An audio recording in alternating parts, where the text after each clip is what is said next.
গত ৮ আগস্ট বিমানবন্দরে নেমেই গণমাধ্যমের সাথে কথা বলার সময় অন্তর্বর্তীকালীন সরকারের প্রধান উপদেষ্টা ডক্টর মোহাম্মদ ইউনূস আবু সাঈদের কথা স্মরণ করেছিলেন, হয়েছিলেন আবেগ আপ্লুত।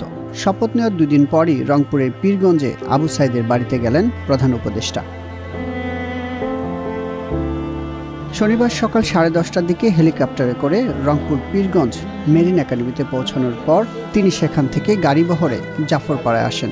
সকাল 11টার পর আবু সাঈদের কবর জিয়ারত করেন তিনি। আবু সাঈদের মা সবার মা এবং সবার মা আবু সাঈদের মা, কাজে তাকে রক্ষা করতে হবে, তাদের বোনদের রক্ষা করতে হবে, তাদের ছেলে ভাইদের রক্ষা করতে হবে, সবাই মিলে করে। এটা এক বাংলাদেশ, 2 বাংলাদেশ নেই এখানে, এটা আবু সাঈদের বাংলাদেশ। এই আবু সাঈদের বাংলাদেশে কোনো ভেদাভেদ নেই। কাজে আপনাদেরকে তো অনুরোধ, যে যেখানে আছেন ওই আবু সাঈদের বা যারা যারা আছে যেখানে আছে তাদেরকে রক্ষা করুন, কোনো রকম গোলযোগ হতে দেবেন না। আজকে যে আসলাম এখানে, এটা স্মরণ করেন, আমরা যাতে এটা বাস্তবায়ন করতে পারি। আপনাদেরকে সবাইকে সালাম দেওয়া। আসসালামু আলাইকুম। আবু সাঈদের পরিবারের সদস্যদের সঙ্গে কথা বলেন ডক্টর মোহাম্মদ ইউনূস। এ সময় আবু সাঈদের বাবা-মা, পরিবারের সদস্য, অন্তর্বর্তীকালীন সরকারের উপদেষ্টা মোহাম্মদ নাহিদ ইসলাম এবং আসিফ মাহমুদ সজীব ভূঁইয়াকে নিয়ে জাতীয় পতাকা মেলে ধরেন ডক্টর ইউনূস।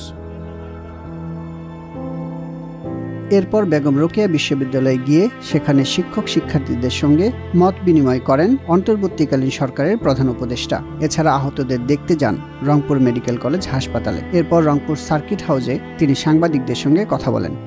আমরা বর্বরতার চূড়ান্তে গিয়ে পড়েছি। এই বর্বরতা থেকে মুক্তি পাওয়ার জন্য কি উপায়, সেটা জানার জন্য রংপুরে এসেছি। আবু সাঈদের কাছে গেছি, তার কাছে মাপ চেয়েছি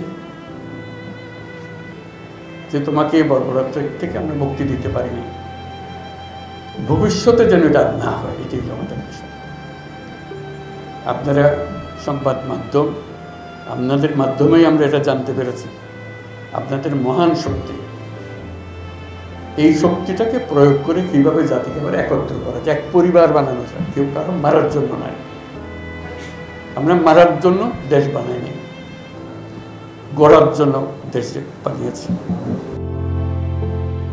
গত 16 জুলাই কোটা সংস্কার আন্দোলন চলাকালে বেগম রোকেয়া বিশ্ববিদ্যালয় সংলগ্ন পার্ক মোড়ে পুলিশের গুলিতে নিহত হন আবু সাঈদ। তার পরদিন 17 জুলাই তাকে নিজ গ্রামের বাড়িতে দাফন করা হয়। বেগম রোকেয়া বিশ্ববিদ্যালয়ের ইংরেজি বিভাগের 12তম ব্যাচের শিক্ষার্থী আবু সাঈদ ছিলেন কোটা সংস্কার আন্দোলনের অন্যতম সমন্বয়ক।